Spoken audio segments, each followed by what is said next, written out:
सभी बच्चों का टॉपर्स क्लब आईएएस एकेडमी में पुनः स्वागत है। पिछले वीडियो में हमने जाना कि जो स्रोत हैं, मौर्य काल के स्रोत हैं, वो कौन कौन से हैं, लेकिन उसकी डिटेल चर्चा इसलिए नहीं हो पाई क्योंकि फिर वीडियो वो लंबा हो जाता। इस वीडियो में हम जो जानेंगे कि जो हमारे साहित्यिक स्रोत हैं और उसकी जो महत्वपूर्ण पुस्तक है मौर्य काल की, कौटिल्य की अर्थशास्त्र, इसका हम आज जिक्र करेंगे, उसके बारे में जानेंगे। क्योंकि ये जब मेंस आता है, जब आप पीसीएस का मेंस लिखेंगे या यूपीएससी का मेंस लिखेंगे तो बुक्स का संदर्भ देते हुए या सप्तांग सिद्धांत है जो कौटिल्य का, उसके बारे में लिखने को आ सकता है। इसलिए इस पुस्तक को ढंग से पढ़ा जाना बहुत जरूरी है। तो अगर आपने चैनल को सब्सक्राइब नहीं किया है तो चैनल को सब्सक्राइब जरूर कर लीजिएगा। देखते हैं क्या कौटिल्य का अर्थशास्त्र। कौटिल्य का अर्थशास्त्र, तो यहां से बच्चों लोग हम क्या समझेंगे कि ये किताब क्या लिखी गई। तो उससे पहले हम कौटिल्य के बारे में हम जान लेते हैं। जो कौटिल्य हैं, इनका जो वास्तविक नाम है, जो बचपन का जो नाम है, तो ये देखते हैं। इनका जो बचपन का जो नाम था, बचपन का नाम आपका विष्णुगुप्त है। क्या है? विष्णुगुप्त है। और इनका जो मूल नाम है वो अजय है। मूल नाम क्या है? ये इनका अजय है। चूंकि इनके पिताजी का नाम, इनके जो पिताजी का जो नाम था वो चणक था। इनके जो पिताजी का नाम क्या है? इनके जो पिता हैं, इनका नाम चणक था। इसीलिए इनको क्या कहा गया? इनका जो अन्य नाम और जो प्रसिद्ध नाम है वो आपका चाणक्य मिलता है। चाणक्य मिलता है। साथ ही इन्हें कौटिल्य के नाम से भी जाना जाता है। और ये तक्षशिला जो विद्यालय था, तक्षशिला जो महाविद्यालय था, ये वहां के आचार्य थे। वहां के क्या थे? आचार्य थे। और इन्होंने क्या लिखा? पुस्तक लिखी अर्थशास्त्र। ठीक है, ये अर्थशास्त्र मौर्य काल के बारे में बृहद जानकारी देने वाली पुस्तक है, साहित्यिक स्रोत है। और इसकी अवहेलना करके मौर्य काल का जो मेंस है वो लिखा ही नहीं जा सकता। तो अर्थशास्त्र पूछ लेता है कि अर्थशास्त्र ये किसकी पुस्तक है? रियलिटी में ये किसकी? राजनीति और लोक प्रशासन की पुस्तक है। लोक प्रशासन की पुस्तक है। तो ध्यान रखिएगा, नाम इसका अर्थशास्त्र है। इसको इकोनॉमिक्स से उतना मत जोड़िएगा क्योंकि इसका जो मूल विषय है वो क्या है? राजनीति और आपका लोक प्रशासन। 1505 में, सॉरी 1905 में, ठीक है, इसे डॉक्टर श्याम शास्त्री ने इसे खोजा था। और इसकी जो पांडुलिपि मिली थी वो मिली थी मैसूर विश्वविद्यालय में। मैसूर किसमें? विश्वविद्यालय में इसकी पांडुलिपि मिली। और फिर उन्होंने क्या किया? डॉक्टर श्याम शास्त्री ने 1909 में क्या किया? इसको प्रकाशित करवाया था। और इस तरह से एक जो ऐतिहासिक कैरेक्टर है चाणक्य, वो हमारे सामने आता है और आज इतिहास में एक अहम रोल खेल रहा है। चाहे वो आपका पीसीएस का मेंस हो, अदर स्टेट का मेंस हो या यूपीएससी का मेंस हो। अब इस पुस्तक के बारे में हम जानकारी करते हैं तो बच्चों ये समझ में आता है कि इसके कितने भाग हैं, ये हम पढ़ेंगे। तो इसके जो भाग हैं वो है 15। कितने भाग हैं? 15 भाग हैं। और इन भाग को क्या कहा गया है? अधिकरण कहा गया है। क्या कहा गया है? अधिकरण। ये क्वेश्चन पूछ सकता है कि कौटिल्य का जो अर्थशास्त्र है वो कितने अधिकरण में विभाजित है। तो उसका राइट आंसर हो जाएगा 15। इसके जो उपभाग हैं, यानी सब चैप्टर जो हैं वो उपभाग हैं, वो आपके 180 हैं। कितने? और इनको क्या कहा गया है? प्रकरण कहा गया है। और इसमें अगर हम श्लोक की हम बात करें, क्या श्लोक की हम बात करें तो इसमें 6000 श्लोक हैं। भाषा की हम बात करें तो भाषा इसकी संस्कृत है। कौन सी है? इसकी भाषा आपकी संस्कृत है। श्लोक 6000 हैं। उपभाग प्रकरण यानी 180 हैं। और अधिकरण आपके 15 हैं। अब ये आपने समझ लिया। इनके मोटे मोटे जो फैक्चुअल प्रश्न बन सकते हैं आपकी समीक्षा अधिकारी में, बीओ में या उत्तर प्रदेश लोक सेवा आयोग की कोई परीक्षा हो, उसमें ये फैक्चुअल क्वेश्चन बन सकता है। अब तो यहां से ये बात तो समझ में आती है कि ये किसके दरबार में थे। तो जो चाणक्य थे, ये चाणक्य जो थे वो चंद्रगुप्त मौर्य के दरबार में थे और उनके ही ये राजनीतिक गुरु कहे जाते हैं। क्या है? राजनीतिक गुरु कहे जाते हैं। इस तरह से आपने आपको इनकी जो पुस्तक है अर्थशास्त्र के बारे में बताया। अब बात कर लेते हैं कि ये जो अधिकरण है, किस अधिकरण में क्या चर्चा हुई है, इन्होंने किस किस तथ्यों का उल्लेख किया है। ये मेंस के लिए बहुत इंपॉर्टेंट है, साथ ही पीटी में भी यहां से प्रश्न बनते हैं। अब देखते हैं क्या यहां पर जो पहला अधिकरण है, जो पहला जो है अधिकरण है, यानी प्रथम जो अधिकरण है, यहां से पूरे 15 अधिकरण की मैं चर्चा करूंगा, आप नोट्स बना के रखिएगा। जो पहला अधिकरण है इसका नाम है विनयाधिकरण। विनयाधिकरण, विनय का मतलब सीधा सीधा क्या है? विनयाधिकरण का मतलब है विनय अनुशासन। तो इसके बारे में हमें क्या मिलेगी, यहां पर राज्य में क्या विनय है और क्या अनुशासन है, इसके बारे में बृहद जानकारी ये चैप्टर हमको प्रोवाइड करता है। दूसरा जो अध्याय है, जो दूसरा अधिकरण है, कौन सा? जो द्वितीय अधिकरण है, ये हमें मौर्य साम्राज्य में मौर्य का जो प्रशासन है इसकी जानकारी देता है और यहां पर 26 अध्यक्ष, किसकी? 26 अध्यक्ष का उल्लेख करता है। जो तीसरा अधिकरण है, तीसरा जो अधिकरण है छात्रों ध्यान रखना, ये कूट मिलान करने के लिए आ जाता है और ये न्याय प्रशासन, न्यायिक प्रक्रिया के लिए हमें जानकारी देता है और इसमें मिलेंगे दीवानी न्यायालय। दीवानी न्यायालय के बारे में ये जानकारी देता है। दीवानी न्यायालय का मतलब है राज्य का जो और स्टेट के बीच में जो भू राजस्व को लेकर के जो लड़ाई झगड़े होते थे ये उनको माना जाता है। चौथा है वो है कटंक शोधन। क्या नाम है इसका? कटंक शोधन नाम है। यानी ये चौथा अधिकरण, मैंने अधिकरण नहीं लिखा है लेकिन इसका मतलब ये समझिएगा कि शॉर्ट में लिख रहे हैं। चौथा जो अधिकरण है उसका नाम कटंक शोधन है और ये फौजदारी न्यायालय से संबंधित है। किससे? फौजदारी न्यायालय से संबंधित है। पांचवा जो अधिकरण है वो आपका योग व्रत है। कौन सा है? योग व्रत है। और योग व्रत में किसका उल्लेख है? इसमें जो शासन के राज्य के जो पदाधिकारी हुआ करते थे, किसके? जो पदाधिकारी हैं उनके कर्तव्य हैं। पदाधिकारी जो हैं इनके क्या हैं? कर्तव्य हैं। ठीक है, तो छात्रों ये बात नोट कर लीजिएगा। पहला अधिकरण विनय अधिकरण है जिसमें राज्य में विनय अनुशासन इसके बारे में उल्लेख किया गया है। अधिकरण द्वितीय है जिसमें 26 अध्यक्ष का उल्लेख किया गया है। तीसरे अधिकरण में दीवानी न्यायालय का उल्लेख किया गया है। चौथे में कटंक शोधन अर्थात फौजदारी का जो फौजदारी न्यायालय था उसका उल्लेख किया गया है। योग व्रत यानी पांचवा है, इसमें पदाधिकारी यानी कर्तव्यों का उल्लेख है। आई थिंक इस बात को आप समझे होंगे। छठवां और इसको कहते हैं मंडल योनि। मंडल योनि इसका जो अधिकरण का जो नाम है वो कौन सा है? मंडल योनि है। और इसी में कौटिल्य का सप्तांग सिद्धांत यानी सप्तांग सिद्धांत, और यहां से कई बार प्रश्न बना है, ध्यान रखिएगा। पीटी का भी क्वेश्चन बना है, मेंस का भी बना हुआ है। सप्तांग सिद्धांत यानी राज्य का जो सप्तांग सिद्धांत है वो हमें यहां पर प्राप्त होता है।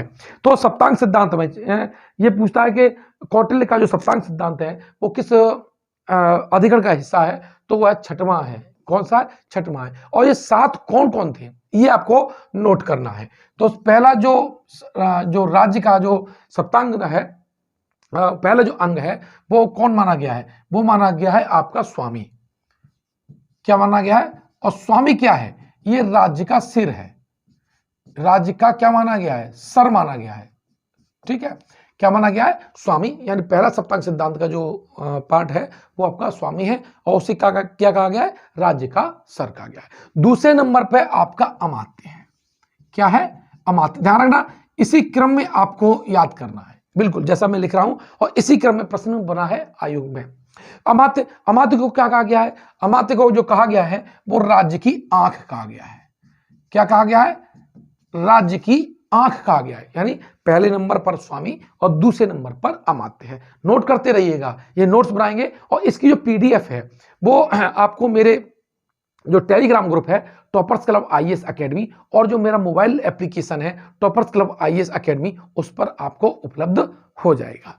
तो इसको नोट भी करेंगे और पीडीएफ भी मिल जाएगी, और इस क्लास की जो मैं पढ़ा रहा हूं इसकी भी वीडियो आपको फ्री ऑफ कॉस्ट मिल जाएगी। तो दूसरा अमात्य हो गया, और तीसरा है जनपद। तीसरा क्या है? जनपद। लेकिन मैं पढ़ा रहा हूं तो लेकिन आपको चैनल को सब्सक्राइब करना चाहिए, वीडियो को जो अन्य छात्र हैं उन तक भेजना भी चाहिए। जो जनपद है इसे राज्य की जांग कहा गया है। क्या कहा गया है? जनपद को राज्य की जांग कहा गया है। चौथा है दुर्ग। चौथा क्या है? दुर्ग। ठीक है, और दुर्ग को क्या कहा गया है? दुर्ग को राज्य की बाह क्या कहा गया है? बाह कहा गया है, बाह। तो ये कूट मिलान करने के लिए आ जाता है कि स्वामी क्या है? सर है स्टेट का। स्टेट का की आंखें कौन है? अमात्य हैं। स्टेट की जंगाएं कौन है? जनपद है। स्टेट की बाह कौन है? वो दुर्ग है। 5वें नंबर पे जो आता है वो आता है कोस। ध्यान रखना, इसी क्रम में आपको याद करना है। और इसे स्टेट का मुख कहा गया है, यानी क्या कहा गया? माउथ कहा गया है स्टेट का। क्या कहा गया है? मुख कहा गया है। और 6वें जो नंबर पे है वो आपका है दंड। दंड मतलब सेना। दंड, या हम सेना कह सकते हैं। और इसे स्टेट का मस्तिष्क यानी ब्रेन कहा गया है। क्या कहा गया है? मस्तिष्क कहा गया है। तो ये आपको नोट करना है, याद करना है कि कूट मिलान में। और जो अंतिम है, जो अंतिम सिद्धांत है वो आपका है मित्र। कौन है? मित्र। और इसे क्या कहा गया है? इसे राज्य का कान कहा गया है। इस तरह से जो कौटिल्य ने अपना जो स्टेट की जो थ्योरी दी, सप्तांग सिद्धांत की, उसमें सातों का जो क्रम आपको याद होना चाहिए। पहला इसमें स्वामी था और अंतिम आपका मित्र था। कौन था? स्वामी, अमात्य, जनपद, दुर्ग, कोस, दंड और मित्र। यह इसी क्रम में आपको याद होने चाहिए। और इन सब का उल्लेख कहाँ मिलता है? इन सब का उल्लेख हमें 6वें अधिकरण में मिलता है, जिसका नाम है मंडल योनि। चलिए आगे बढ़ लेते हैं। तो अब जो 6 हो गए, जो 7वां जो अधिकरण है आपका, 7वां जो अधिकरण है इसका जो नाम है वो है साड्रगुंड्य। क्या नाम है? साड्रगुंड्य। मतलब 6 गुणों की जो युक्त जो विदेश नीति है, यानी 6 गुणों से युक्त विदेश नीति का इसमें उल्लेख है। 6 गुणों से युक्त विदेश नीति। और हमें पहली बार विदेश नीति हमें दिखाई देती है तो वो मौर्य काल में ही दिखाई देती है, भरत स्वरूप में। अगर भारत को एक अखंड भारत का स्वरूप देखें और उसके बाद हम बात सीमाओं का लांगे, तो पहली बार जो विदेश नीति है वो हमें कौटिल्य के अर्थशास्त्र के चैप्टर नंबर 7 में दिखाई देती है। अब ये कौन कौन से 6 गुण थे? इसमें संधि है, दूसरा विग्रह है। क्या है? संधि है, विग्रह है, यान और आसन। कौन सा है? आसन। 4 बताए मैंने, संधि, विग्रह, यान और आसन है। उसके बाद आपका जो है संशय। क्या है? संशय, दुविधा जिसे हम बोलते हैं। क्या बताया? सॉरी, संशय यानी दुविधा है। और दूसरा है द्वैधी भाव। द्वैधी भाव। इस तरह से आपके जो 6 गुणों से युक्त विदेश नीति का उल्लेख हमें 7वें अधिकरण में मिलता है। 8वें व्यवसानिधिकरण। व्यवसानिधिकरण यानी व्यवसान, यानी बुरे कर्मों से, बुरी आदतों से स्टेट को क्या लॉस हो सकता है, इसके बारे में इसमें उल्लेख किया गया है। अब आता है 9वां। जो 9वां है वो आपका है अभियास्यत्य क्रम। अभियास्यत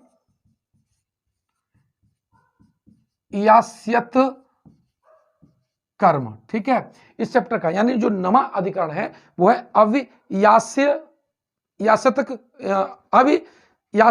कर्म है। ठीक है, अब इसमें क्या है? इसके अंतर्गत है दूसरे राज्यों पर आक्रमण करना।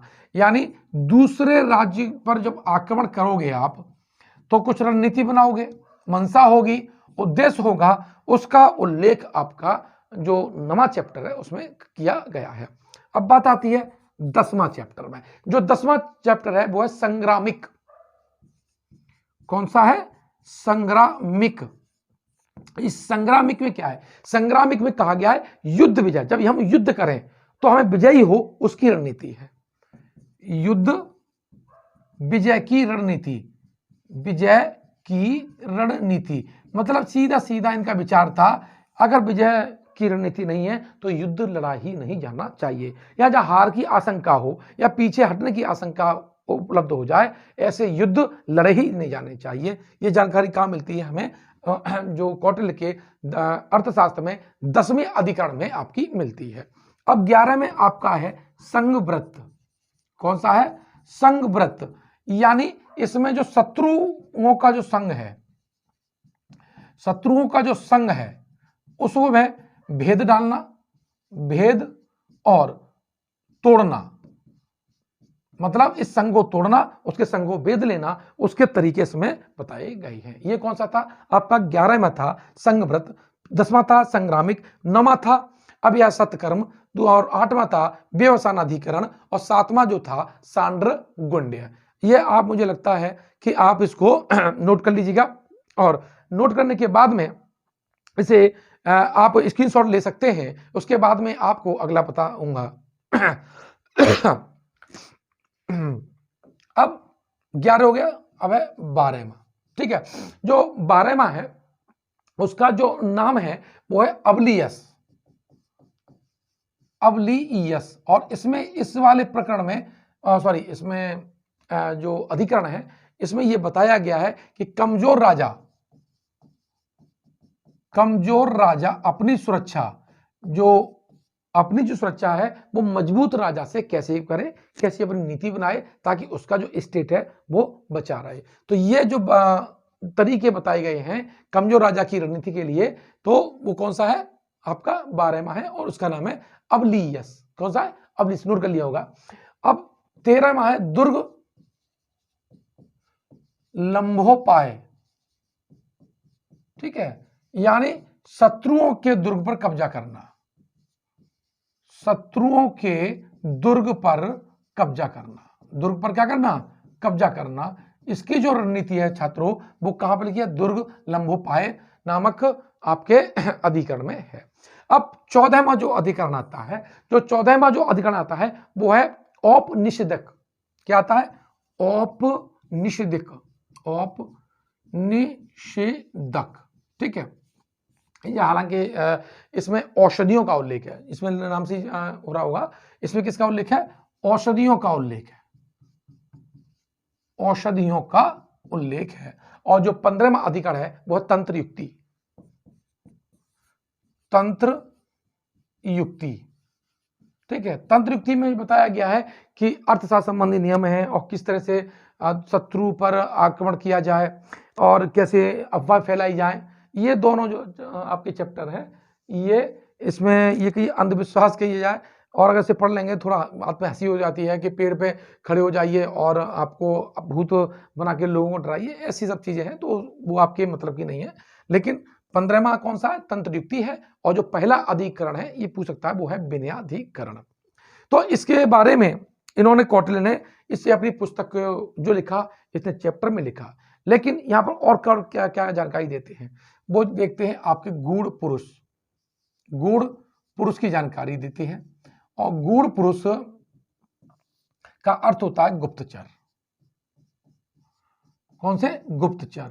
और कौटिल्य का जो अर्थशास्त्र है गुप्तचर की जानकारी देने वाला पहला ग्रंथ है, वाला क्या है? प्रथम ग्रंथ है। ये ध्यान रख लीजिएगा, पूछ सकता है कि गुप्तचर प्रणाली के जिक्र करने वाला, उल्लेख करने वाला पहला ग्रंथ कौन सा है। अब ये जो गुप्तचर थे, गूढ़ पुरुष जिसे हम बोलते थे, इन्हें महामात्या सर्प, इनका जो मुखिया होता था वो महामात्या सर्प होता था। ध्यान रखिएगा, यह मौर्य काल में एक बहुत बड़ी पोस्ट होती थी महामात्या सर्प, और वो किसको नियंत्रण करता था? उसके अंडरटेकिंग में कौन से थे? गूढ़ पुरुष थे। दूसरा आता है जहाज रानी। और ध्यान, मौर्य शासकों ने जहाज बनाए, और स्ट्रैबो एक यूनानी इतिहासकार हैं, स्ट्रैबो, इन्होंने कहा कि जहाज रानी पर केवल राज्य का नियंत्रण था, बनाने से लेकर के प्रयोग करने पर किसका नियंत्रण था? राज्य का ही नियंत्रण था। और ये जानकारी हमें कौन से यूनानी इतिहासकार देते हैं? वो आपके स्ट्रोबो देते हैं। साथ ही इसमें शूद्रों का उल्लेख है। किसको? शूद्रों का उल्लेख है। और शूद्रों को प्रथम बार आर्य किसने कहा? यह बहुत इंपॉर्टेंट प्रश्न है, ध्यान रखिएगा। शूद्रों को आर्य कहने वाला पहला जो इतिहासकार है वो कौटिल्य है, चाणक्य है, विष्णुगुप्त है, अजय है। तो यहां से कई बार प्रश्न पूछा है कि शूद्रों को किसने आर्य कहा, तो उसका आंसर क्या हो जाएगा? चाणक्य हो जाएगा। साथ ही यहाँ के दास प्रथा की बात होती है, तो कौटिल्य अपने ग्रंथ अर्थशास्त्र में 9 प्रकार के दासों का उल्लेख करते हैं। ध्यान रखिएगा, ये कई बार प्रश्न आया है कि कितने दासों का उल्लेख कौटिल्य ने किया है, तो वो 9 किया है, जिसमें से अहिर्तक जो दास थे, अहिर्तक जो दास थे ये अस्थाई दास थे। क्या थे? अस्थाई दास थे। और इसके बाद भू राजस्व व्यवस्था की जो जानकारी है वो हमें कौन देता है? कौटिल्य का अर्थशास्त्र देता है, भू राजस्व। और ये कहते हैं कि 1/6 भाग उपज का किसमें लिया जाता? भू राजस्व में लिया जाता था। इस तरह से मैंने आपको कौटिल्य के अर्थशास्त्र के बारे में बताया, इसके सप्तांग सिद्धांतों के बारे में बताया। आजकल तो छोटे प्रश्न आते हैं, अगर कौटिल्य के अर्थशास्त्र पर कोई टिप्पणी लिखने को आए, कोई प्रश्न लिखने को आए, तो इन्हीं में से मुख्य मुख्य बिंदु आप लिख देंगे, मोटा मोटा सजाते हुए, क्रमबद्ध तरीके से, अच्छा प्रस्तावना देते हुए, उपसंहार करते हुए, मुझे लगता है कि अच्छा प्रश्न बन जाएगा, क्योंकि आपके पास बहुत सा इसमें डेटा उपलब्ध हो गया है। पीटी के लिए जो फैक्चुअल क्वेश्चन होगा वो भी आपको यहाँ से बन जाएगा। चलिए, अब बात आती है, वही रिक्वेस्ट करने की बात है कि भैया देखो, मात्र 1999 रुपए में, कितने में? 1999 रुपए में हम आपको किसकी? यूपी पीसीएस पूरी, ध्यान रखना, आरओ और एआरओ। दूसरा, अगर आप बीओ भी दे रहे हैं तो यही इसमें काम चल जाएगा। इन सबकी जो तैयारी करा रहे हैं, मात्र 1999 रुपए में करा रहे हैं। आप प्ले स्टोर पे जाइए और टॉपर्स क्लब, क्या है? मैं लिख रहा हूं उसे, टॉपर्स क्लब, ठीक है, आईएएस एकेडमी, आईएएस एकेडमी को डाउनलोड कर लिए प्ले स्टोर से, और आप वहां पर इसे परचेज कर सकते हैं स्टोर में जाकर के है। अगर चाहते टेलीग्राम ग्रुप हो तो टेलीग्राम ग्रुप भी हमारा इसी नाम से है। अब आपको पीडीएफ कहां मिलेंगी? पीडीएफ, इसकी डिटेल की पीडीएफ है, आपको केवल ऐप पे मिलेगी, ठीक है। और टेस्ट आपको दोनों पे मिलेगा, टेस्ट आपका ऐप पर भी मिलेगा और आपका टेलीग्राम पर भी मिलेगा। तो आई होप, अगर कोई आप ज्वाइन करना चाहते हैं तो हमारे ज्वाइन कर सकते हैं। कोई दिक्कत आती है तो मेरे नंबर पर आप संपर्क कर सकते हैं। ध्यान रखिए, आपको मैसेज ही करना है, व्हाट्सएप मैसेज करना है, कॉल ज़्यादा नहीं करनी है। और अगर आपका महत्वपूर्ण बिंदु रहेगा तो हम कॉल करके आपसे स्वतः ही बात कर लेंगे। तब तक हम आपसे विदा लेते हैं, धन्यवाद। अगले वीडियो में हम पढ़ाएंगे मेगास्थनीज की इंडिका और उसके बाद अन्य ग्रंथ। आपने वीडियो को देखा, चैनल को सब्सक्राइब किया, वीडियो को अपने दोस्तों तक भेजा, उसके लिए बहुत बहुत धन्यवाद।